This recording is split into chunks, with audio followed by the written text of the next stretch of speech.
Bismillahirrahmanirrahim. Alhamdulillahi Rabbil Alamin.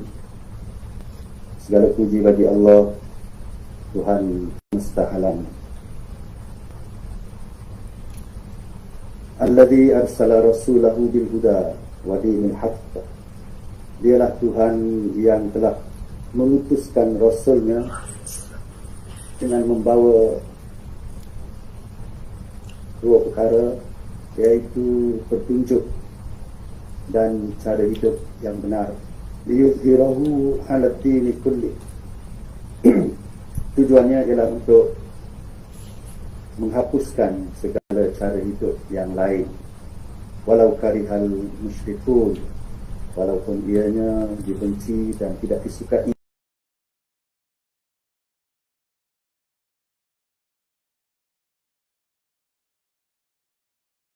ke atas junjungan Nabi kita Muhammad wa ala alihi wa ashabihi ajma'in, keluarga serta para sahabat baginda semuanya.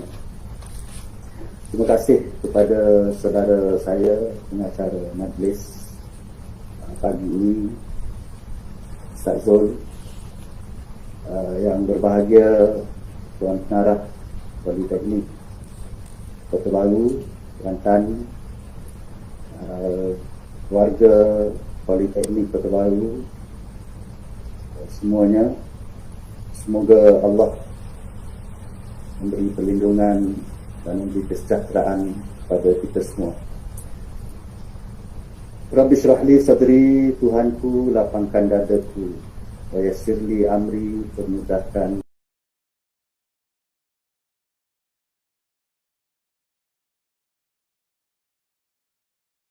qauli, semoga mereka dapat memahami akan segala ucapanku. Tuan-tuan, puan-puan, muslimin, muslimat yang dirahmati Allah, pertama-tamanya bersyukur saya kepada Allah kerana pada pagi yang berbahagia ini, pagi Isnin, dapat saya berpeluang saya bersama-sama dengan warga Politeknik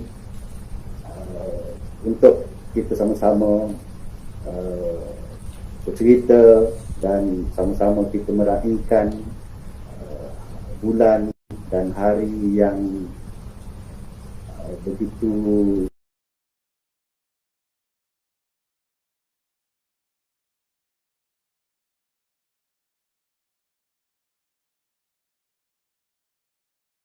Rasulullah sallallahu alaihi wasallam, dan satu lagi kita raihkan hari akademia, di mana kita semua adalah warga akademia, warga akademik. Jadi dua benda ini boleh kita gabungkan dalam satu sebenarnya. Pertama, kita sambut Maulidul Rasul kerana akidah kita. Kerana akidah kita mempercayai salah satu rukun iman ialah mempercayai kepada Rasul. Kita percaya, kita yakin bahawa kita ini ada seorang pemandu yang akan membawa kita dan yang sedang membawa kita menuju ke satu destinasi yang kita idam-idamkan. Satu destinasi yang memang kita hari-hari kita minta untuk nak sampai ke destinasi itu, iaitu Siratul Mustaqim. Siratul Mustaqim ini menjadi destinasi setiap manusia nak menuju, nak pergi ke satu destinasi, Siratul Mustaqim, iaitu jalan yang lurus, jalan yang benar, yang boleh sampai ke destinasi, iaitu syurga lah. Mudah-mudahan destinasi kita sekarang sedang berjalan menuju ke syurga. Maka syurga ini, tuan-tuan dan perempuan, kita tak tahu dia duduk mana, dan kita tidak tahu jalan dia, kita nak lalu ke mana jalan untuk nak pergi syurga ni. Sebab kita tidak dapat detect. Kalau kita ada Waze, kita pakai Waze, kita pakai Google Maps, kita pakai tak apa-apa lagi GPS, kita cari syurga, memang tak jumpa. Di mana nak lalu jalan mana pun kita tidak boleh, kecuali kita perlukan kepada seorang pemandu yang memang dia tahu di mana syurga itu berada dan bagaimana laluannya, bagaimana kita nak lalu jalannya, nak ada nak belok kiri ke nak belok kanan ke. Pemandu itu adalah Rasulullah sallallahu alaihi wasallam. Kita baca Yasin, hari-hari sekarang ni kalau dekat kampung saya, dekat masjid, dekat rumah saya tu, setiap pagi dia baca Yasin. Bila dia baca Yasin, kita akan jumpa pada ayat yang ke berapa tu, yang kedua, ketiga, keempat gitu. Yasin wal Qur'anil Hakim innaka laminal mursalin. Ayat yang ketiga, ayat keempat, ala siratil mustaqim. Ayat yang ketiga, yang keempat ni yang bagi tahu kepada kita bahawa Allah kata innaka laminal mursalin, sesungguhnya engkau wahai Muhammad adalah dari kalangan para rasul, ala siratil mustaqim, dan engkau ini memang berada di jalan siratal mustaqim, di jalan yang benar. Jalan yang kau bawa ini adalah jalan yang menuju ke syurga Allah. Jadi hari-hari kita minta ihdinas siratal mustaqim. Paling kurang pun 17 kali. 17 kali kita mohon dengan Allah, ihdinas siratal mustaqim. Kita buat majlis kita pagi ini pun dengan kita memohon ihdinas siratal mustaqim. Tunjukkan kami ya Allah jalan yang benar, jalan yang lurus. Jalan benar, jalan yang lurus ini sudah ada di depan kita dan ada pemandunya yang membawa kita, iaitu Nabi Muhammad sallallahu alaihi wasallam. Itu kenapa kita beria-ia lah menyambut Maulidur Rasul ini. Kerana bukan setakat kita nak puji Nabi, bukan setakat kita nak raikan hari kelahirannya sebagaimana kita raih hari kelahiran isteri kita. Bukan begitu. Maulidur Rasul ini bukan sekadar nak meraihkan hari kelahiran Nabi sebagaimana kita raihkan hari kelahiran isteri kita, anak-anak kita. Bukan macam tu. Tetapi kita meraihkan hari ini kerana baginda membawa kita, memandu kita ke jalan yang benar, memandu kita ke destinasi yang betul, iaitu nak membawa kita ke syurga. Maka dalam nak menuju ke syurga ini sudah pasti kita akan lalui berbagai-bagai liku, berbagai-bagai apa kita panggil onak, liku dan apa-apa saja lagi, berbagai rintangan, halangan. Bukan senang nak menuju, nak senang ni bukan senang lah. Nak senang bukan senang juga. Nak senang pun tidak senang. Jadi terpaksa kita lalui. Kalaulah kita gitu-gitu saja dengan Nabi, kita ikut gitu-gitu saja, confirm kita tidak akan sampai ke destinasi. Orang sebelah kita, mereka mengikutnya dengan benar, mereka mengikutnya dengan betul, tapi kita ikut gitu-gitu saja, confirm mereka sampai, kita tak sampai. Jadi itulah sebahagiannya kenapa kita menyambut Nabi Rasul ini. Dan yang kedua, hari kita ini kita juga raihkan hari akademia, di mana kita ini semuanya adalah ahli akademik. Tak kira lah kita ni sebagai tenaga pengajar ataupun kita membantu kepada tenaga pengajar ataupun kita mengurus mereka. Ada yang di politeknik ni mereka tak ngajar, hari-hari mereka masuk politeknik tapi mereka tak masuk kelas, mereka tak ngajar, tapi mereka tetap warga akademia. Kenapa? Kerana mereka membantu dari segi urusannya, dari segi apanya, kebajikannya, dari segi apanya, membantu kepada ahli-ahli akademia yang secara langsungnya yang mengajar, yang menyampaikan ilmu kepada para pelajar. Jadi bila kita gabungkan dua hari ini, yang pertama Maulidur Rasul, Nabi Muhammad sallallahu alaihi wasallam ini juga adalah bapa kepada ahli akademia. Selain daripada kita kata dia Nabi, dia Rasul.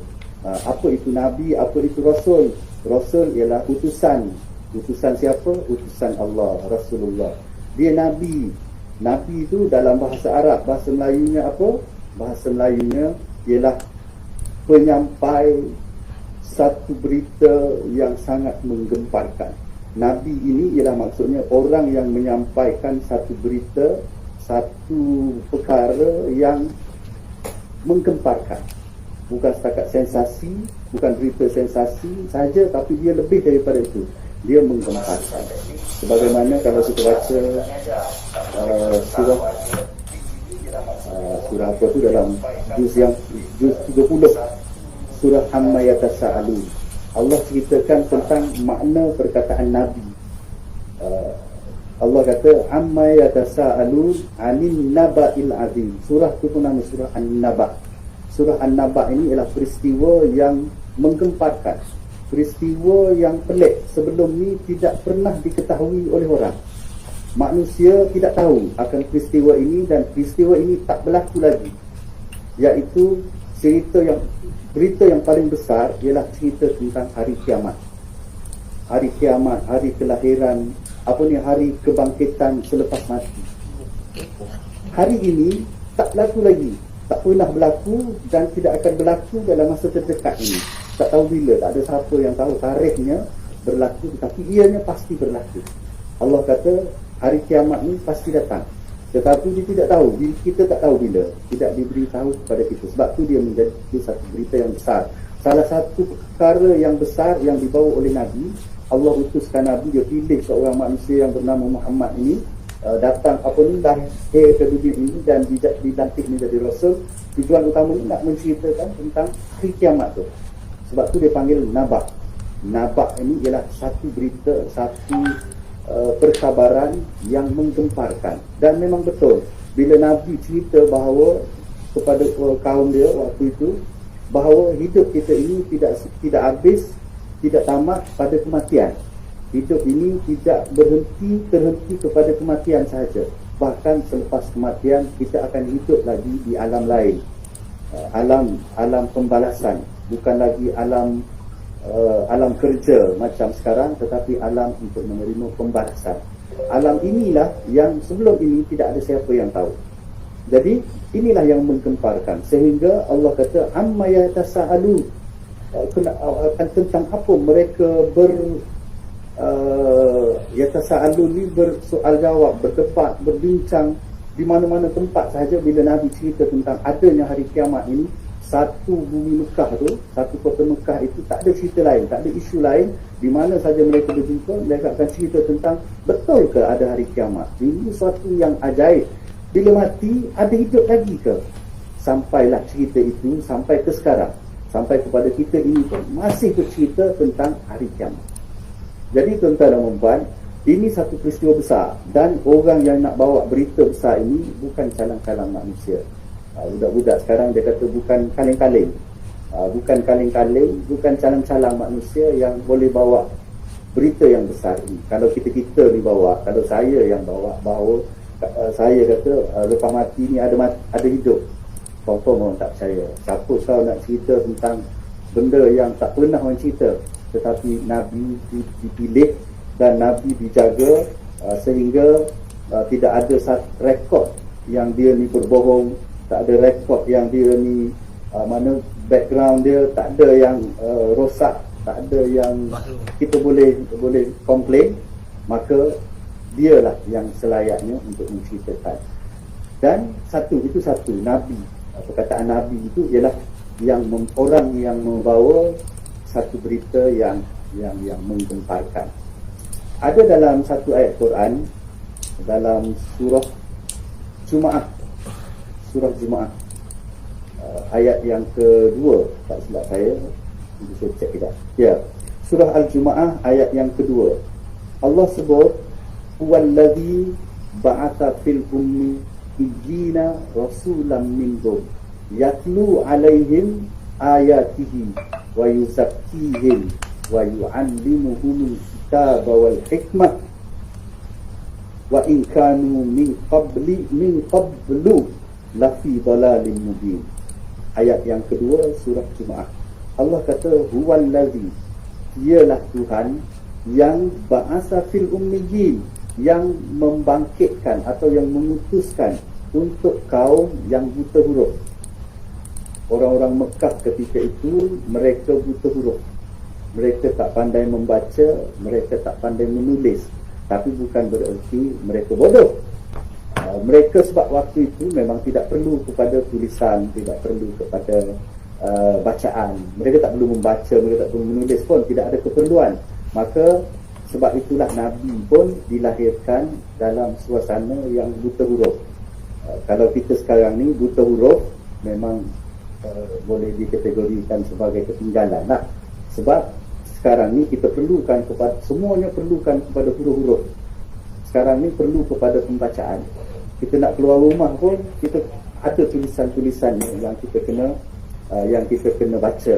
Kalau kita tak baca tulisan-tulisan tu, memang kita tak tahu apa. Tapi pada zaman itu, zaman Nabi itu, mereka tak perlukan kepada penulisan ini, sebab mereka segala-galanya duduk dalam kepala mereka. Mereka mempunyai kelebihan, mereka kuat ingatan. Sekali cakap saja dia ingat sampai mati. Itu kelebihan orang masa itulah, kaum masa itu. Sekarang ni kita dengan anak-anak kita 20 kali cakap tak ingat lagi, 30 kali cakap tak ingat lagi. Dr. Fadilah Kamsah kata anak ni kalau nak suruh dia ingat kena 400 kali lebih bagi tahu benda yang sama kepada anak, baru anak tu ingat. Jadi itu bezanya. Jadi perlukan kepada penulisan, perlukan kepada membaca. Sebab bila kita baca, bila kita tulis, ingatan kita makin cepat. Macam apa yang saya sebut hari ini, apa yang saya cerita hari ini, kalau kita dengar saja, dia hilang lah, lepas tu dia hilang. Sebab ingatan kita memang tak kuat. Sebab tu kalau kita di kelas, kita ajar kepada murid, kita suruh murid catat. Dia kena catat, dia kena tulis. Baru ingatannya, dengan dia mencatat dan dia menulis dan dia baca balik, dia akan cepat mengingatinya dan ingatannya akan bertahan lama. Jadi Allah kata Allah kata ba'atha fil ummiyin, dialah yang mengutuskan untuk kaum yang ummiyin, kaum yang buta huruf itu, rasulan minhum, seorang rasul di kalangan mereka juga, di kalangan orang-orang yang buta huruf juga. Maknanya Nabi pun pada awalnya dia buta huruf. Tetapi bila diturunkan kepada wahyu kepada Nabi, yatlu alaihim, Nabi boleh membaca, Nabi akan baca kepada mereka ayatihi, min ayatihi, maksudnya Al-Quran. Ada yang ulama kata Nabi ini bila dia asalnya dia buta huruf, tetapi Jibril datang membawa wahyu. Jibril kata ikra, bacalah. Nabi kata ma'ana biqari'in, aku tak pandai membaca. Lalu ikra lagi, bacalah sehingga 3 kali katanya Jibril menyuruh Nabi baca, dan akhirnya Jibril mengajar Nabi untuk membaca. Dan akhirnya bila turun saja, sempurna saja, ikra bismi rabbikal ladzi khalaq, khalaqal insana min 'alaq, ikra wa rabbukal akram alladzi 'allama bil qalam, 'allamal insana ma lam ya'lam. Turun 5 ayat ini, maka Nabi pandai membaca. Nabi sudah tidak lagi buta huruf. Nabi bila dia dilantik saja menjadi rasul, dia tidak buta huruf lagi, walaupun dia berasal daripada kaum yang buta huruf. Sebab Nabi nak ajar orang supaya yatlu alaihim ayatihi, min ayatihi. Tujuan Allah bangkitkan rasul ini untuk mengajar, untuk membaca, ajar membaca. Maka kita yang nak sambut hari Maulidul Rasul ini, kita kena berusaha untuk membaca Al-Quran. Yang pertama sekali, kena berusaha untuk membaca Al-Quran. Kerana Al-Quran ini kita baca saja pun tanpa kita mengetahui maknanya, tanpa kita tahu apa isi kandungnya, baca sahaja pun dia telah memberi rahmat kepada kita, dia telah memberi berkat kepada kita. Bacaan kita itu telah menjadi sesuatu yang baik kepada diri kita. Siapa yang baca bismillah saja, ada hadis Nabi kata, kau baca bismillah setiap kali kau masuk rumah, dia hang ke kan tu? Boleh terus tak? Tak ada masalah. Okey. Allah kata, Nabi kata, setiap kali kau nak masuk rumah, kau baca bismillah. Bismillah saja. Bismillah ni ayat Quran. Bismillah ini ayat Al-Quran. Bismillah, langkah masuk. Lepas tu baru Assalamualaikum kepada orang yang ada dalam rumah itu. Bila kita baca bismillah sahaja, masuk rumah kita, ada makhluk-makhluk halus yang duduk ikut belakang kita yang kita tak nampak, yang kita panggil jin ke, hantu ke, apa ke, mereka ini dia ada bos dia. Maka sektor bos ni dia akan kata kepada kawan-kawan dia, dia kata hari ni kita tak boleh tidur sini lah. Malam ni kita tak boleh tidur sini dah, kita kena cari tempat lain. Hanya dengan kita baca bismillah ketika kita melangkah masuk ke rumah kita. Jadi hak ni, kalaulah kita masuk rumah kita lupa. Biasa orang kita ni dia masuk rumah sendiri ke, rumah orang ke, dia tak akan bismillah, dia assalamualaikum. Dia kata, assalamualaikum, lepas tu dia masuk. Dia tak bismillah. Maksudnya kita kena bismillah dulu. Bismillahirrahmanirrahim, langkah kaki masuk, baru assalamualaikum, bagi salam kepada orang lain, supaya apa-apa saja yang mengikut di belakang kita, mereka tak jadi masuk, mereka tak boleh masuk. Maknanya kalau rumah kita, sekali kita balik daripada kerja, balik daripada mana-mana saja, shopping ke mana, mungkin ramai pengikut di belakang kita yang kita tak nampak. Bila kita bismillah saja, bukan bismillahirrahmanirrahim pun, nak baca bismillahirrahmanirrahim pun tak apa, Nabi kata bismillah, maka segala yang mengikut kita dari belakang tu, mereka akan berhenti kat situ. Dia kata kita tak boleh tidur sini malam ni. Nabi pesan satu lagi, bila kamu nak makan, bila balik rumah kita nak minum, makan apa tu, bismillah lagi sekali. Bila kita bismillah di depan makanan kita, nak ambil makanan tu, kalau yang ada saki-baki dalam rumah kita, jin, syaitan, apa yang ada dalam rumah, hantu apa ke, mereka akan kata malam ni kita tak ada bahagian untuk makan malam, dinner kita tak ada malam ni, atau breakfast kita tak ada hari ni, ataupun lunch kita tak ada pagi untuk kali ni. Sebab tuan yang nak makan tu dia bismillah. Jadi bila begitu kita buat selalu, amalkan selalu, akhirnya segala gangguan yang ada orang rumah dia bunyi macam diganggu oleh jin dia apa semua tu akan hilang begitu saja. Mereka tak boleh duduk di rumah tu. Okey, jadi yatlu alaihim min ayatihi. Tujuan pertamanya ialah Nabi nak ajar kita membaca. Maka Al-Quran ni kita kena baca sampai ke akhir hayat. Kita baca, yang pertama kita baca Quran ini sampai kita pandai. Kita usah baca sampai kita pandai membaca Al-Quran ini. Baca pandai, baca maksudnya baca dengan betul, baca dengan ikut makhraj dia, baca dengan ikut tajwidnya, baca sampai pandai. Bila pandai membaca, jangan berhenti. Kita kena terus membaca sehingga kita faham apa yang kita baca. Maksudnya kita kena belajar.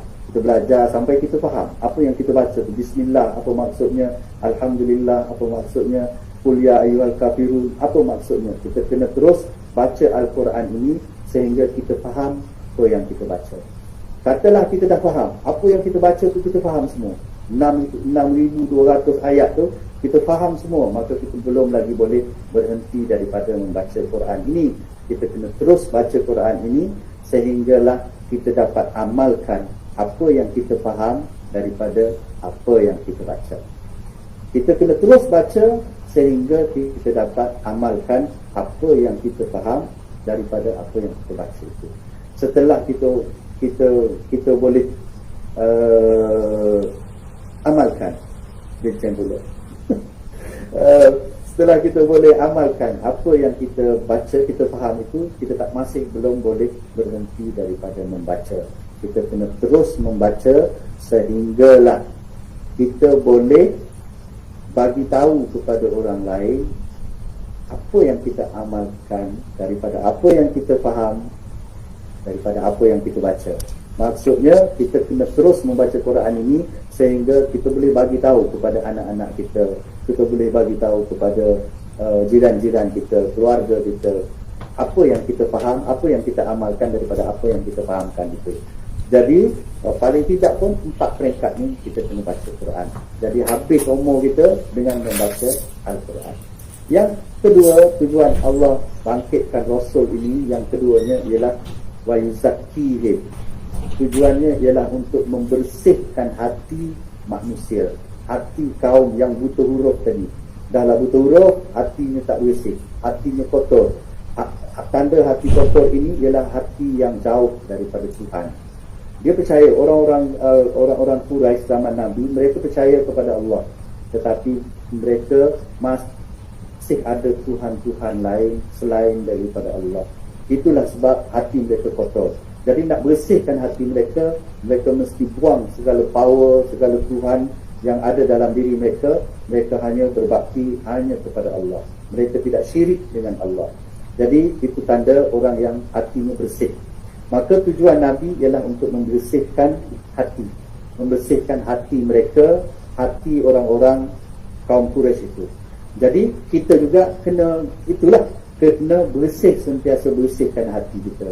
Kita mesti bergantung hanya kepada Allah. Tidak boleh ada kuasa-kuasa lain dalam diri kita.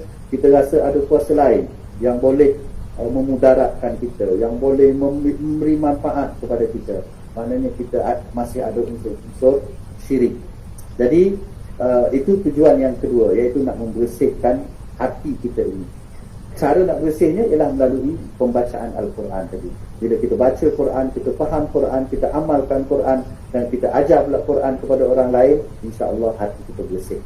Dan yang ketiga, tugas yang ketiga Nabi ini ialah wa yu'allimuhumul kitab wal hikmah. Tugas yang ketiga ialah mengajar. Ini memang tepat dengan kita buat kerja sekarang. Kita sekarang mengajar. Kita sekarang menjadi seorang ahli akademik yang mengumpulkan ilmu, yang mencari ilmu, kemudian kita sebarkan ilmu. Sama tugas kita ini dengan tugas Rasulullah sallallahu alaihi wasallam, iaitu menyebarkan ilmu, mengajar, wa yu'allimuhumul kitab, mengajar mereka tentang Al-Kitab, iaitu Quran. Nabi bila diturunkan Al-Quran kepadanya, baginda terus ajarkan kepada orang sekitarnya, kepada kaumnya, kepada sahabat-sahabatnya, kepada keluarganya, dan kepada semua orang yang berada di sekelilingnya. Nabi tidak pernah menyembunyikan walau satu ayat, walau satu perkataan pun kepada untuk disampaikan kepada umatnya. Jadi kerja ini kerja yang sangat mulia. Kita kerja sebagai guru, kita kerja sebagai pensyarah, kita kerja sebagai ahli akademik. Kita pindah hidup belah sana. Okey, beres. Pindah.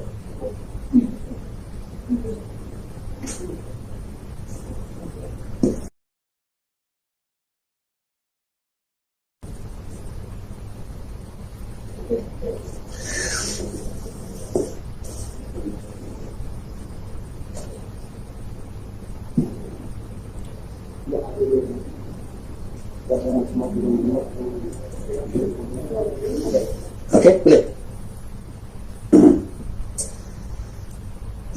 Sampai mana ni? Mengajar. Mengajar. Dia mood hilang sikit bila berada tempat ni, dia sikit mood dia. Tak apa, kita kembalikan mood dia balik. Jadi tuan-tuan dan perempuan, kita teruskan. Tugas yang ketiga Rasulullah sallallahu alaihi wasallam ialah mengajar. Dan mengajar ini merupakan satu profession asas Nabi, profession asas kepada Rasulullah, dan kita ini mengambil tugasnya. Kita sebagai warga akademik ini, sama ada dia pensyarah, dia guru, dia apa saja, apa subjek saja kita ajar, apa ilmu saja kita ajar, kita sedang mewarisi profession Rasulullah sallallahu alaihi wasallam. Maknanya kerja kita ini sangat mulia. Kerja para nabi, para anbiya, para rasul. Kerja mengajar, menyampaikan ilmu, menyebarkan ilmu, dan mencari ilmu di masa yang sama mencari ilmu. Jadi orang yang mencari ilmu juga mengambil kerja nabi. Orang yang menyebarkan ilmu juga adalah kerja para nabi dan para rasul. Kerana Allah memang utuskan Nabi ini sebagai wayu'allimuhum. Dalam bahasa Arabnya, guru ini secara mudahnya kita panggil mu'allim. Dalam ayat tu mu'allim. Rasul ini adalah mu'allim, iaitu pengajar, penyampai ilmu. Penyampai ilmu Al-Kitab, Al-Quran. Dan ada orang tanya, dia kata, saya tak mengajar Quran, saya di politeknik ni berapa orang je yang mengajar Quran tu, ada ustaz-ustaz je. Jadi kami mengajar baiki enjin, kami mengajar tak apa di politeknik, saya tak tahu kos dia apa. Maknanya tak ada sanggup paut pun kita kata dengan Quran. Maka kita kena ingat, apa saja ilmu itu adalah ilmu datangnya daripada Allah. Ilmu yang kita sampaikan sekarang ini sama ada ilmu berbentuk kemahiran, baiki enjin, jurutera, kata apa-apanya, semuanya itu adalah ilmu daripada Allah, bukan ilmu yang kita saja reka. Orang ngajar matematik, kita jangan menganggap bahawa cikgu matematik, guru matematik tu jangan dia anggap bahawa ini bukan ilmu Tuhan, ini ilmu matematik. Salah. Maka kita kena yakin dan kita kena letak dalam kepala kita, ilmu yang kita belajar ni ialah ilmu Allah, dan kita terikat dengan Allah.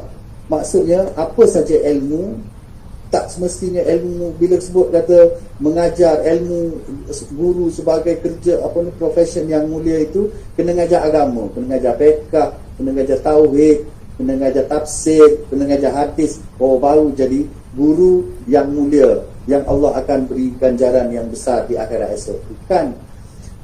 Guru ini termasuk ngajar ABC, ngajar alif bata, ngajar membaca, mengajar menulis. Kalau sekolah-sekolah rendah tu, tadika, apa semua tu, itu adalah ilmu Tuhan, ilmu Allah. Dan sekarang kita ngajar pula, kita ngajar matematik, kita ngajar sains, kita ngajar biologi, kita ngajar fizik, kita ngajar kimia. Jangan kita rasa ini bukan ilmu agama. Semua ilmu datangnya daripada Allah. Sebab itulah dulu orang-orang Islam yang mengungguli ilmu-ilmu ini, ilmu perubatan, medicine, Ibn Sina. Kenapa dia belajar medicine? Kenapa dia belajar perubatan? Kerana dia yakin dan dia tahu benar-benar bahawa perubatan itu adalah ilmu Allah. Allah yang turunkan penyakit, Allah yang akan turunkan ubat. Disuruh kita berusaha mencari ubat.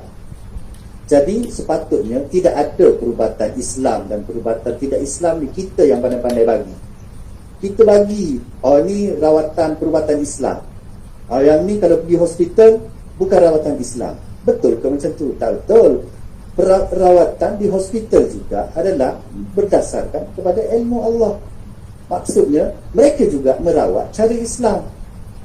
Tak semestinya rawat cara Islam ni kena baca Quran, angkat tangan baca Quran, ambil air sebotol letak depan, macam ni. Ambil air, baca bismillah, baca jampi semua. Itu perawatan Islam. Itu saja ke?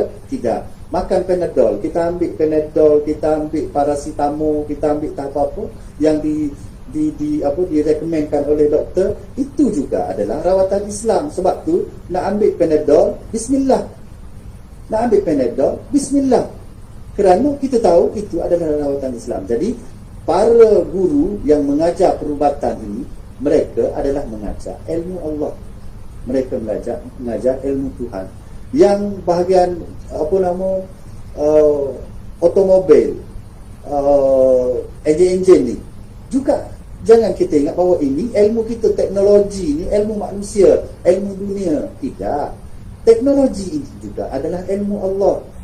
Sebab tu pakar dalam bidang matematik, kita pun tahu siapa yang pakar matematik, algebra, dan siapa lagi, Al-Khawarizmi, semuanya adalah Muslim, semuanya adalah orang Islam. Mereka yang pakar, yang menjadi pengasas kepada teknologi yang kita guna sekarang. Mereka ambil daripada, kita ambil daripada mereka, ambil daripada keilmuan mereka, hingga terciptalah komputer, hingga terciptalah handphone, hingga terciptalah teknologi yang ada sekarang. Maknanya bukan daripada ciptaan kita, tetapi datang daripada Allah. Kalau kita korek Al-Quran, kalau kita gali Al-Quran, bukan setakat teknologi je ada, entah apa-apa lagi lepas ni akan lahir. Sekarang ni kita nampak canggih sangat dah sekarang ni. Duduk di bilik ni, satu Malaysia boleh dengar, satu dunia boleh dengar saya bercakap ni kalau dalam on lah. Kalau kita share kepada orang-orang di Algeria, kalau kita share kepada orang-orang di USA, nampak muka saya sedang bercakap di masa yang sama, real time. Canggih dah, kita rasa canggih dah. Mungkin 10 tahun lagi akan lebih canggih. Bukan setakat keluar suara, tapi dia keluar dengan bau sekali ke. Saya pakai perfume apa, orang di US boleh cium, boleh hidu bau saya ni. Dia kata ustaz tak mandi hari ni, tak ada bau apa-apa, atau boleh bau busuk lah. Sekarang ni tak ada lagi teknologi tu. Mungkin satu hari akan ada kemungkinan dan lebih canggih daripada itu pun. Bila kita terus mengkaji dan kita kembangkan ilmu ini, maka ilmu ini nak cerita bahawa apa yang kita ajar sekarang ni bukanlah ilmu datangnya daripada kita, tetapi ilmu datangnya daripada Allah. Sebab Allah kata dia bersifat dengan alimul ghaibi wasyahadah. Allah ni dalam satu masa, dalam satu ketika dia menyifatkan dirinya. Kita tak tahu dia sifat apa, tapi dia sebut kepada kita, dia kata aku ini alimul ghaib. Akulah yang maha mengetahui dengan segala apa yang gaib, segala apa yang kau tak nampak. Benda gaib ni benda yang kita tak boleh rasa dengan tangan, kita tak boleh cium dengan hidung,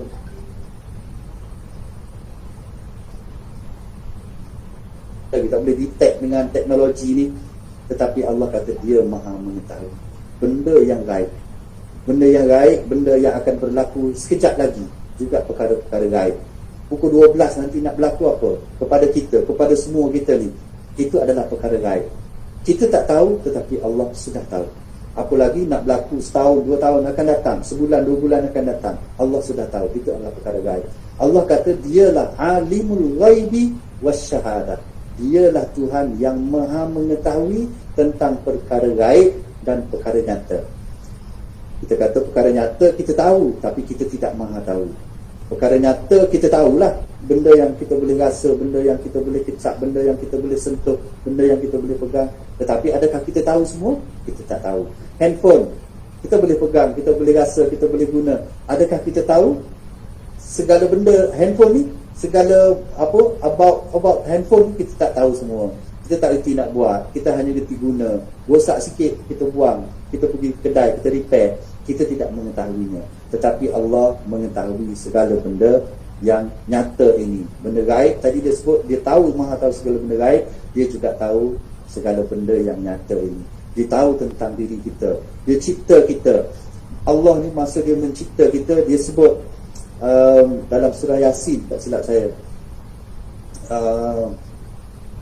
saya tak ingat ayat dia, tapi di akhir tu dia kata wahuwal latiful khabir. Dalam surah Yasin tu ada ujung dia wahuwal latiful khabir. Apa dah ayat depan dia tak ingat. Allah kata dia mencipta manusia ini. Yang mencipta manusia ini ialah Tuhan yang Al-Latif Al-Khabir. Dia ceritakan dua sifat dia. Ketika dia mencipta manusia ni, dia guna dua sifat dia. Satu, Al-Latif. Al-Latif ini maha teliti, maha lembut. Bukan lembut gitu, tapi mencipta manusia ni dengan penuh kelembutan, dengan penuh ketelitian. Dia cipta kita ni teliti. Buktinya kita kata betul ke Tuhan cipta kita ni dengan begitu teliti. Maksudnya lawan teliti ni ialah cincai. Buat cincai, buat dengan kaki. Adakah Allah ni dia cipta kita dengan teliti, ataupun dia cincai dia buat macam tu je? Pakai kaki, penyek-penyek gitu je ke? Uli-uli gitu je ke? Tidak. Allah cipta manusia ini, dia kata Al-Latif. Dia menggunakan sifatnya Al-Latif, maha teliti. Kita tengok je ketelitian Allah. Kita tengok pada jari kita pun dah cukup. Tengok pada jari kita ni, setiap jari kita ni, ibu jari ni ada urat-urat ni, urat-urat tangan ni tak sama. Semua manusia di dunia ini tak sama jarinya. Jadi kalau tidak Tuhan yang maha teliti menciptakan, confirm tidak jadi. Pakar yang menciptakan kereta, sama je kereta, sama je kereta di seluruh dunia. Kalau dia buat Honda, sama je Honda di Malaysia, Honda di Thailand, Honda di Indonesia, sama je bentuk dia lebih kurang. Kita pun tak tahu, tengok body kita tak tahu. Tak ada apa yang membezakan di antara satu kereta dengan satu kereta yang lain. Hanya nombor plate. Sebab tu kena letak nombor plate kereta ni, sebab takut bertukar kereta kita dan kereta orang. Color sama, letak nombor plate. Tapi kita manusia berjuta-juta, beratus juta, beribu juta, kita tak perlu pakai nombor plate. Tak perlu gantung nombor plate di dada, letak di belakang ke, pakai di baju ke. Kita cukup bawa ibu jari. Ibu jari inilah yang membuktikan kita adalah kita. Kita bukan orang lain. Jadi kalau orang cabut ibu jari ni, diguna untuk tanda dipenyek, teruklah kita lah kena. Jadi itu maha telitinya Allah. Teliti lagi Allah yang ada dalam kepala kita, saraf-saraf yang berjuta saraf ini. Siapa yang boleh buat berjuta saraf dalam kepala ni? putus satu saraf saja putus, kita go. Siapa yang cipta? Maksudnya kalau tidak dengan sifat latif, maha teliti Allah, confirm tak jadi kita. Maka Allah ciptakan kita ni bukan uli-uli macam buat roti canai itu saja, tepuk, empat tu, penyek, letak atas dapur. Bukan macam tu. Tapi dia cipta kita ni dengan begitu teliti. Dan sifat yang kedua ketika Allah mencipta kita ni ialah khabir, maha pakar. Lebih daripada alim. Pakar ni lebih daripada alim lagi. Alim ni dia sekadar dia tahu. Dia tahu tapi dia tidak pakar. Dia tidak tahu semua. Dia tidak tahu, tak boleh nak menyelesaikan masalah, tidak boleh nak itu, tidak boleh nak ini. Tapi bila khabir, dia adalah pakar. Maka ketika manusia diciptakan ini, Allah menggunakan satu sifat yang teliti, maha teliti dan maha khabir, maha pakar. Macam mana tak pakar Allah ini? Dia buat kita ni DNA contohnya, DNA. Kita baru je jumpa DNA ni dalam beberapa tahun, 10 tahun, 20 tahun je. Sebelum tu orang tak cerita pasal DNA. DNA ni nak tengok tak nampak, kena pakai tu kan, untuk kita nak mengetahui keturunan kita. Kita ni DNA keturunan mana. Kalau ada anak, ayah tak mengaku anak, check DNA. Oh, anak dia. Maksudnya, kalaulah tidak khabir, takkan dia boleh buat DNA tu. Kita setengah mati nak cari DNA saja, nak buktikan DNA. Tapi yang mencipta itu tentulah jauh lebih pakar daripada orang yang nak mencari DNA. Kita kata pakar dah, yang dapat tentukan dia ni DNA, ini anak dia ni, ini keturunan ni, kita kata pakar dah. Tetapi yang lebih, yang maha pakar ialah yang mencipta DNA itu. Jadi itulah kita kata ilmu. Jadi apa saja ilmu yang kita ajar, kita jangan menganggap ilmu ni adalah ilmu kita, tetapi ianya adalah ilmu Allah. Sains, biologi, kejuruteraan, astronomi. Kalau kita pergi ziarah orang-orang astronomi, kita akan tengok berapa luasnya ilmu astronomi, berapa luasnya angkasa, atas angkasa sana. Maknanya jauh lebih luas daripada apa yang ada di bumi ini. Kita di bumi ini pun kita dah tak mampu untuk menjangkau semuanya, apalagi alam di angkasa lepas sana. Orang boleh kaji ada planet yang bintang yang lebih besar, berpuluh kali ganda dengan matahari. Matahari itu macam sebiji limau saja banding dengan ada satu planet lagi yang besarnya macam bola besar, banding dengan matahari hanya sebiji limau. Maknanya kita dah tengok sekarang ni matahari yang begitu besar, tetapi ada lagi yang planet-planet yang lebih besar daripada matahari itu. Jadi ini nak menunjukkan bahawa ilmu-ilmu itu semuanya akan kembali kepada Allah. Sumbernya adalah Allah, dan sumber itu ada depan mata kita. Sumber itu ada di depan mata kita, iaitu Al-Quran. Satu yang diajar oleh Nabi, tujuannya ialah wa yu'allimuhumul kitab. Saya tak tahu kita nak berhenti pukul berapa. 10.30. Pukul 11. Di baru ke 10. Oh lama. 10.30 saya berhenti. Boleh? 10 lebih. Okey. Mana? Yang ketiga. Yang keempatnya, Nabi SAW diutuskan juga. Satu tadi wa yu'allimuhumul kitab, dan satu lagi wa yu'allimuhumul hikmah. Nabi ini diutuskan untuk mengajar dua perkara, iaitu satu kitab, dua hikmah. Hikmah ni apa? Hikmah ni ialah sunnahnya, hadis-hadis Nabi. Apa saja yang dijelmakan dalam dirinya dipanggil hikmah. Hikmah ni kalau dalam bahasa kita ialah hikmah. Ada hikmah. Ada hikmah. Hikmah ni ialah satu kebaikan, satu kebaikan yang, kalau kita orang Melayu, hikmah ni satu kebaikan yang tersembunyi, yang kita tak nampak. Bila dia berlaku baru kita nampak. Itu hikmah orang Melayu. Hikmah ini maksudnya dia ambil daripada perkataan hakim. Hakim maksudnya bijaksana. Nabi ni selain daripada suruh mengajar Al-Quran, dia juga disuruh kita mengajar, Allah suruh dia ajar kebijaksanaan. bijaksana. Hikmah ini adalah bijaksana. Sebab tu Allah bersifat dengan sifat bijaksana, maha bijaksana. Lalu sifat Allah maha bijaksana itu dia nak turunkan sikit kepada manusia, kepada kita ini, supaya kita ini bijak. Macam mana nak bijak? Manusia yang paling bijak di atas dunia ni ialah utusan Allah. Siapa? Iaitu Nabi kita Muhammad sallallahu alaihi wasallam. Dialah, baginda lah manusia yang paling bijak.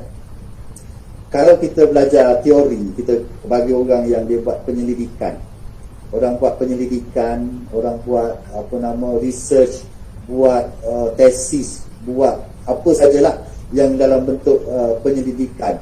Maka bila dia nak buat penyelidikan ni, dia perlu kumpul data. Selepas dia kumpul data, dia analisis data. Selepas dia analisis, dia buat hipotesis.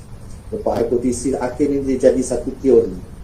Biasa macam itulah orang yang buat PhD, buat master, dia akan lalu benda-benda ni. Dia cari data, kumpul data, dia analisis data, dia apa semua. Akhirnya dia dapat satu keputusan, bahawa dia buat rumusan, jadilah macam satu teori ataupun hipotesis. Untuk membuktikan benar atau tidak benar teori yang dia buat ni, yang dia dapat ni, hasil daripada kajian dia, ialah kalau bila dia dapat aplikasikan teori itu. Teori ni kalau dia dapat aplikasi dan dia dapat hasil yang baik, maka teori ini dianggap satu kebenaran. Tapi kalau dia buat dapat dah satu teori, tapi dia tak boleh nak aplikasi, tak boleh nak amalkan, tak boleh nak jelmakan dalam realiti kehidupan, maka walaupun dia dah ikut disiplin penyelidikan dia, tapi teori itu dianggap tidak benar. Tidak benar. Kenapa dia tak dapat nak realisasikan? Begitulah juga dengan ajaran-ajaran. Di dunia ni banyak ajaran untuk melalui kehidupan ini, sehingga lahirnya agama, berbagai-bagai agama. Lahirnya agama Buddha, agama Hindu, agama yang Cina tu Confucius atau benda-benda tu, dan berbagai-bagai ilmu, agama, ajaran yang dihasilkan dari falsafah, pemikiran, hasil daripada pengetahuan. Akhirnya agama ini boleh ke tidak direalisasi? Ada tak yang orang realisasikan, amalkan agama ini 100%, dia mendapat kebaikan? Setakat ini tidak dapat dibuktikan, kecuali Nabi Muhammad SAW turun saja satu ayat, dia amalkan. Turun ayat lain, dia amalkan, dia jelmakan dalam kehidupan dia, dia jelmakan dalam tingkah laku dia, dia jelmakan dalam setiap pergerakan hidup dia, sehingga 6,200 lebih ayat itu dapat dijelmakan dalam kehidupan, dalam dirinya, dan dijelmakan juga kepada sahabat-sahabatnya. Akhirnya terbukti, inilah satu-satunya teori, inilah satu-satunya ajaran, inilah satu-satunya agama yang memang realistik, yang boleh diamalkan, yang mampu dilakukan oleh setiap manusia. Kita mungkin tak mampu nak buat tu kerana kita tak mampu, bukan kerana ajaran itu payah. Tidak. Islam ini tidak payah. Segala amalan, segala perintah yang disuruh kita buat ni bukan sesuatu yang payah, bukan sesuatu yang susah, bukan sesuatu yang kita tidak mampu melakukannya. Tetapi kenapa kita tak mampu? Kerana kelemahan kita, kelemahan iman kita, kelemahan fizikal kita, kelemahan apa saja yang ada pada kita, bukan kelemahan pada arahan itu. Kerana Nabi dah buktikan dia boleh buat. Ada ayat suruh bangun tengah malam sembahyang, ya ayyuhal muzammil qumil laila. Mana Ustaz ayat tu tak ingat. Ya ayyuhal muzammil. Saya ni tu lah, tak mampu nak hafal Quran, tak mampu. Wahai orang yang sedang berselimut, bangunlah. Nabi boleh bangun. Dan Nabi dia menganggap wajib solat malam, tahajud tu setiap malam. Wajib dia bangun, penat macam mana, letih macam mana, sibuk macam mana, dia tetap melakukan solat malam. Dia boleh. Kita kata kita tak boleh. Allah perintahkan yang berat sangat untuk kita. Ada kepatut suruh bangun tengah malam, tengah tidur sedap-sedap, kita kata tak mampu nak buat. Maknanya yang tak mampu itu kita, bukan ajaran itu yang tidak mampu. Suruh sedekah. Ayat Quran mula-mula lagi, surah Baqarah, Alif Lam Mim, zalikal kitab la raiba fihi hudal lil muttaqin allazina yu'minuna bil itu, Walladzi wa mimma razaqnahum yunfiqun. Di antara ciri orang bertakwa itu ialah sedekah, membelanjakan hartanya untuk kegunaan orang lain. Kita kata mana mampu, kita nak makan pun tak cukup, kita keperluan kita pun tak cukup, macam mana kita nak bersedekah pada orang?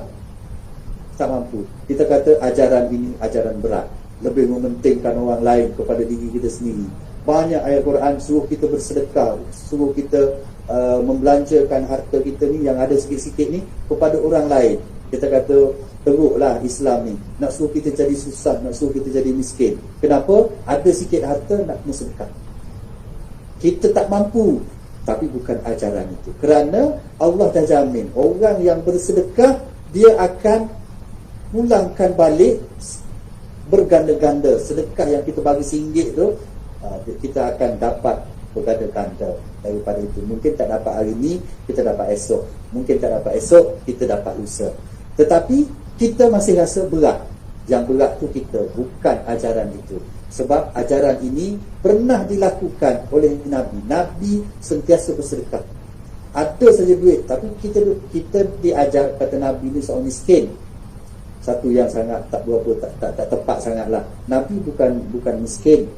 Betul, Nabi anak yatim. Masa kecil dia yatim, dia dijaga oleh pak saudara dia. Pak saudara dia bukan miskin. Pak saudara dia Abu Talib orang kaya, orang bangsawan, pemimpin masyarakat, bukan leket-leket, bukan orang-orang biasa. Dan yang lawan dia pun pak saudara dia yang lain, Abu Lahab tu pak saudara dia tu. Bukan orang-orang miskin, orang ternama, maknanya mereka ada. Dan Nabi juga mempunyai harta yang banyak, tetapi harta dia habis disedekahkan. Sehingga kadang-kadang dia nak makan, terlupa untuk nak simpan, untuk dia nak makan. Bukan dia tak ada duit. Nabi bukan seorang yang miskin. Nabi kita Muhammad SAW bukan orang miskin. Dia bayar mas kahwin untuk kahwin dengan Khadijah. Bukan 10,000, 20,000. Berapa ekor unta, berapa 100 ekor unta kalau tak silap, kalau ikut riwayat. 100 ekor unta, belanja mas kahwin, duit belanja. Bukan mas kahwin lah, duit mas kahwin. Maknanya beratus ribu ringgit Nabi bayar mas kahwin kepada Khadijah. Tu kali pertama dia kahwin. Maknanya Nabi bukan sengket, bukan miskin. Nabi orang kaya. Tetapi kekayaan itu dia tak letak dalam kepala dia, tidak memakai harta itu untuk kekayaan bermegah-megah apa semua. Hartanya habis dibelanjakan. Khadijah, dia kahwin juga dengan wanita yang kaya. Khadijah tu kaya. Bukan Nabi ni dia miskin, dia kahwin dengan Khadijah, dia duduk makan harta bini dia. Bukan macam tu. Sejarah tidak membuktikan begitu. Tapi kita bayangkan macam tu. Kita bayangkan Nabi ni jadi kuli Khadijah. Dalam ikut cerita tu, Nabi ni bekerja dengan Khadijah, bawa barang Khadijah pergi berniaga ke Syam dan bawa balik untung yang banyak. Lalu Khadijah pun tertawan dengan budi pekerti, dengan kesantunan Nabi ini. Akhirnya minta nak jadikan dia suami.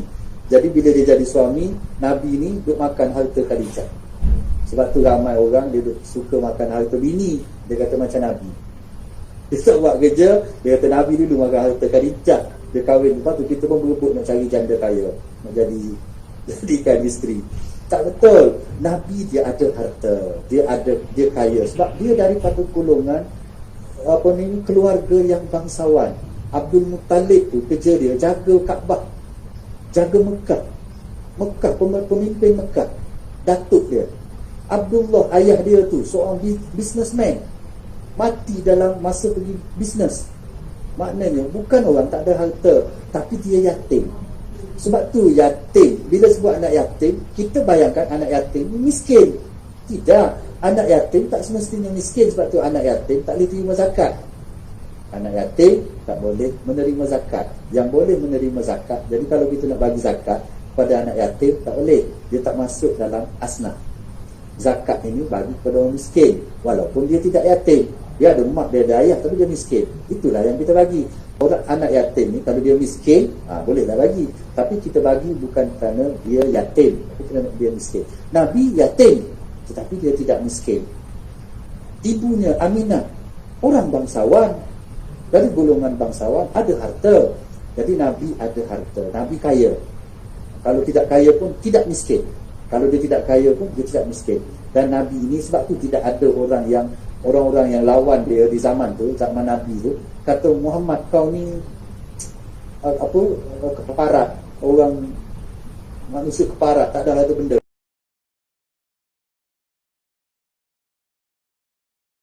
Sebab kita tahu Nabi ada harta, Nabi kaya.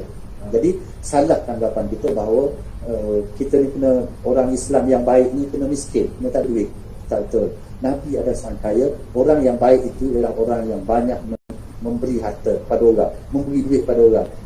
Al-yadul ulia khairum min yadis sufla. Tangan di atas itu jauh lebih baik daripada tangan di bawah. Pemberi itu jauh lebih baik daripada penerima. Kita ni ada orang Islam ni daripada sepanjang hayat dia penerima saja. Dia jadi asnaf. Start daripada dia lahir sampai dia mati, asnaf je dia. Tak berusaha untuk tukar daripada asnaf kepada pemberi zakat. Sebab apa? Sebab ada juga ustaz cerita orang miskin ni masuk syurga awal. Tak banyak tanya, tak banyak kena soal. Orang kaya banyak kena soal. Kereta kau beli dengan duit apa? Kereta apa kau pakai? Berapa buah kereta kau pakai? Kau ambil duit mana? Macam-macam kena soal. Orang miskin dah masuk syurga lama dah. Jadi macam kita menggalakkan supaya umat kita menjadi miskin, salah. Kita kena jadi orang yang memberi. Jadi Islam ini, saya nak cerita bahawa Islam ni segala perintah, segala suruhannya, dia satu kita boleh laksanakan kerana Nabi dah membuktikan bahawa dia boleh laksanakan segala perintah. Bila suruh sedekah, Nabi sedekah. Bukan macam kita suruh sedekah, suruh orang bagi ke kita. Kita tak bagi korang. Ada ramai ustaz-ustaz ni dia minta derma. Lepas tu dia ceritalah pahala bersedekah macam ni. Dia tak sedekah pun, dia suruh orang sedekah ke dia. Itu sangat tak betul lah. Patutnya ustaz tu sedekah lebih banyak. Dia suruh sedekah, nah masjid ni saya sedekah 2,000. Lepas tu korang nak 1,000 ke 100 ke, tak apa lah. Saya ustaz, saya kena sedekah banyak. Tak ada lah ustaz macam tu.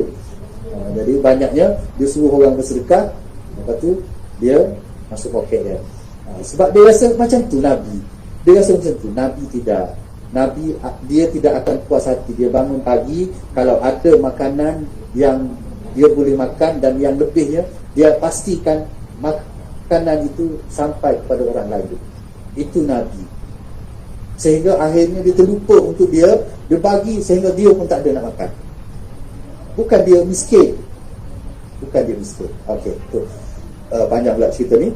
Jadi Nabi ni wa yu'allimuhumul hikmah, mengajar. Di samping dia mengajar Al-Quran, dia juga mengajar hikmah. Hikmah ini ialah sunnah-sunnahnya. Sunnah Nabi ni kita anggap, para ulama kata itulah hikmah, itulah kebijaksanaan. Jadi Nabi ni dia Al-Quran itu dia sebagai Al-Quran hidup, Al-Quran yang hidup. Kalau kita nak tengok Quran ni, kita tak faham Quran tu, kita nak faham Quran, kita tengok Nabi. Kita sekarang dah tak ada Nabi, kita tengok hadis-hadisnya. Dan salah satu ilmu yang hampir pupus sekarang ni, ilmu yang orang ramai tak belajar, ialah ilmu hadis. Ilmu hadis ni orang tak berapa nak belajar sangat. Orang dia tumpu pada Quran. Dia kata kalau belajar Quran je, hadis ni boleh faham. Tak. Al-Quran, hadis ini menjelaskan apa yang Quran yang kita tak faham, yang kita tak jelas. Al-Quran tu jelas dah, tapi kita tak mampu untuk memahami Al-Quran kalau kita tidak belajar hadis, kalau kita tidak tengok sunnah Nabi. Dan dalam masa kita sebagai seorang guru, sebagai penyebar ilmu ini, kita kena ambil contoh-contoh bapa segala guru ini, iaitu Nabi Muhammad sallallahu alaihi wasallam. Nabi ajar dia, Allah ajar dia bagaimana nak mengajar. Yang kita duk belajar pedagogi, kita duk belajar psikologi, kita duk belajar apa saja ni cara nak mengajar ini, kita ambil juga daripada Nabi. Kerana pedagogi yang dilakukan oleh Nabi ini terbukti daripada dia seorang terima wahyu daripada Jibril, dan dia mampu menyebarkan sehingga Islam ini ke seantero dunia ini. Dulu tak ada teknologi apa-apa, terpaksa pergi ke mana tempat. Islam terpaksa dibawa ke China, bukan melalui email, bukan melalui Google Meet, bukan melalui Zoom, tapi hantar wakil, Nabi hantar wakil pergi ke China untuk menyebarkan agama ini. Macam mana wakil itu Nabi ajar wakil itu sehingga Islam yang dibawa ke China itu adalah Islam yang sama seperti Nabi sebarkan di Mekah, di Madinah. Maknanya inilah kebijaksanaan Rasulullah mengajar pada sahabatnya dengan tekniknya, dengan taktiknya, dengan pendekatannya, dengan apa lagi, dengan strateginya. Kita belajar, kalau kita belajar pedagogi, dia ada teknik pengajaran, ada strategi pengajaran, ada pendekatan pengajaran, ada kaedah dan macam-macam lagi. Maka yang maha alim, yang paling alim, paling tahu tentang pedagogi pengajaran ini ialah Nabi kita Muhammad sallallahu alaihi wasallam. Ada hadis yang mengatakan Nabi pernah kata, bu'istu mu'alliman, aku ini dibangkitkan sebagai seorang guru. Nabi selain daripada dia Nabi, selain daripada dia Rasul, dia juga adalah seorang guru. Bagaimana Nabi diajar untuk mengajar? Salah satu, kalau kita rajin baca dalam hadis 40, dalam kitab hadis 40 tu, hadis yang kedua dia cerita tentang malaikat Jibril. Ni kita tahu semua, hadis ni popular sangat. Seorang lelaki yang berjubah putih, bersih, rambutnya hitam berkilat, tidak ada tanda yang dia ini datang daripada jauh. Tetapi nak kata dia bukan datang daripada jauh, tak ada siapa yang mengenalinya. Nak kata dia ni orang Mekah atau orang Madinah, tak ada siapa yang kenal dia. Tetapi nak kata dia orang jauh, tak nampak tanda dia ni berjalan jauh. Jubahnya langsung tidak berdebu, rambutnya tidak berhabuk. Jadi dia macam orang situ juga, tapi tak ada siapa kenal. Dia pun datang, ngongek, mari berjumpa dengan Nabi dan terus bersila, duduk belaga lutut dengan Nabi. Bila dia duduk belaga lutut dengan Nabi, dia tanya, "Ya Muhammad, ceritakan kepadaku apa itu iman." Apa itu iman? Lalu Nabi pun cerita, iman itu kau kena percaya kepada Allah, kau kena percaya kepada Rasul. Ceritalah tentang rukun iman. Bila Nabi habis cerita rukun iman, dia kata betul. Orang-orang di sekeliling kata dia ni kurang ajar betul. Mari tanya Nabi, bila Nabi jawab, dia kata betul. Macam dia lebih pandai daripada Nabi. Jadi diorang diam saja. Dia tanya lagi, "Wahai Muhammad, ceritakan kepadaku tentang Islam." Muhammad pun cerita, Islam ini ialah mengucap 2 kalimah syahadah, solat, puasa, zakat, haji, apa semua. Tu dia kata betul. Lagi heran, akhirnya dia tanya tentang apa itu ihsan. Ihsan tu apa? Ihsan itu ialah engkau, bila engkau beribadat, memperhambakan diri kau kepada Allah, seolah-olah kau nampak Allah duduk depan kau. Kalau kau tak mampu untuk nak buat macam tu, kau kena ingat bahawa Allah sentiasa nampak kau. Dia kata betul. Akhirnya cerita tentang hari kiamat, apa tanda kiamat, apa semua habis. Dia pun angkat belah balik. Lalu Nabi tanya, siapa tahu, siapa kenal dia ni, siapa dia orang tu? Para sahabat kata tak kenal. Bukan setakat tak kenal, tapi pelik. Mari tanya kau, lepas tu betul. Macam dia lebih hebat daripada kau. Setakat yang kami tahu, tak ada manusia yang lebih hebat kecuali kau. Rupanya ada lagi orang yang hebat dari kau. Nabi kata, itulah Jibril datang mengajar kamu tentang agama. Ini satu metod. Nabi nak cerita, Allah nak ajarkan kepada Nabi satu metod mengajar ni, ialah melalui orang tanya. Melalui orang tanya. Dia tanya, lepas tu kita jawab. Dia tanya, kita jawab. Maknanya itu proses pembelajaran berlaku. Maknanya itu basic kepada pendidikan, pembelajaran. Jadi nak cerita bahawa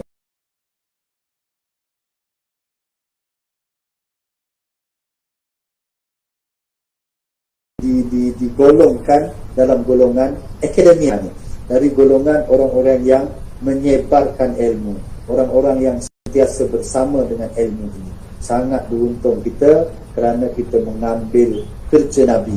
Jadi tak sia-sialah kita menyambut hari kelahirannya, tak sia-sialah kita meraihkan Maulidur Rasul ini, kerana kita adalah sebahagian dari pewarisnya, sebahagian dari pewaris kerjanya. Kita mewarisi kerja Nabi. iaitu kita menyebarkan ilmu. Dan ilmu ini tentunya datang daripada wahyu Allah. Tidak ada satu ilmu pun yang kita pandai reka. Manusia ni tak reti langsung nak reka apa ilmu sekalipun. Ilmu ini memang datang daripada Allah. Pernah Nabi Nuh diperintahkan supaya buat bahtera yang nak berlaku banjir tu. Nabi Nuh tak reti nak buat. Nabi Nuh tak reti nak buat macam mana nak buat bahtera. Lalu Allah kata kau pergi naik atas bukit. Dia pun pergi naik bukit. Kalau dia tahu, mesti dia komplain. Dia kata macam mana nak buat bahtera tapi buat atas bukit. Bahtera ni buat tepi pantai, pergi Bacok kau di mana kau, buat bahtera situ, buat kapal. Tapi oleh kerana Nabi Nuh dia tak tahu apa benda bahtera ni, macam mana bahtera. Lalu dia pun, Allah suruh dia naik ke bukit. Dia pun naik bukit, tebang pokok semua, buat kapal. Siapa yang ajar? Allah ajar. Melalui cara mana dia ajar tu Allah alam. Mungkin daripada Jibril lah turun ajar kau buat jenis. Akhirnya siaplah satu bahtera. Bila siap bahtera tu, barulah kaum dia kata bodoh ke Nuh ni. Nabi Nuh ni memang dah sewing, dah apa tak betul. Ada kepatut benda yang dia buat tu untuk bergerak di laut. Kenapa dia buat letak di atas bukit? Maknanya sangat tak betul. Dulu dah lah Nabi Nuh ni dianggap sebagai seorang gila, sebagai seorang yang tak sioman, kerana cerita benda sama hampir 900 tahun. Jadi akhirnya bila tu buat pula kapal di atas bukit. Jadi satu yang tak betul. Saya nak ceritanya ialah ilmu ini kepada Nabi, pada siapa-siapa pun, kalau Allah tidak ajar, maknanya tidak akan lahirlah ilmu itu. Ilmu ini memang datang daripada Allah. Sebab tu kita disuruh baca subhanaka la ilma lana illa ma 'allamtana innaka antal alimul hakim. Maha suci engkau ya Allah, subhanak, maha suci engkau ya Allah, la ilma lana, kita ni tak ada apa-apa ilmu, tak ada apa-apa pengetahuan. Kami ini tidak ada apa-apa pengetahuan illa ma 'allamtana, kecuali sedikit saja apa yang kau ajarkan kepada kami. Allah ajar ilmu kepada kita ni kadang melalui guru, kadang melalui mak ayah. Mak kita banyak mengajar kita. Daripada lahir, mak kita ajar kita. Dia bercakap dengan kita walaupun waktu time tu kita tak reti bercakap. Kita nangis, dia tanya. Mak kita ni daripada lahir, dia dah ajar kita bercakap. Dia ajar kita cakap, sakit perut, lapar, kenapa nangis? Oh panas oh ini Dia cerita dengan kita. Kita tak jawab pun sebab kita tak faham pun. Tapi dia mengajar. Illa ma 'allamtana, selalu sedikit saja apa yang kau ajar pada kami. Innaka antal alimul hakim, sesungguhnya engkau ya Allah maha mengetahui segala-galanya dan maha bijaksana. Jadi bila kita ambil ayat ni, letak dalam diri kita, barulah kita rasa kita ni tak ada apa-apa pun. Sebab tu orang yang berjaya, makin dia tinggi dia belajar, makin dia rasa dia jahil.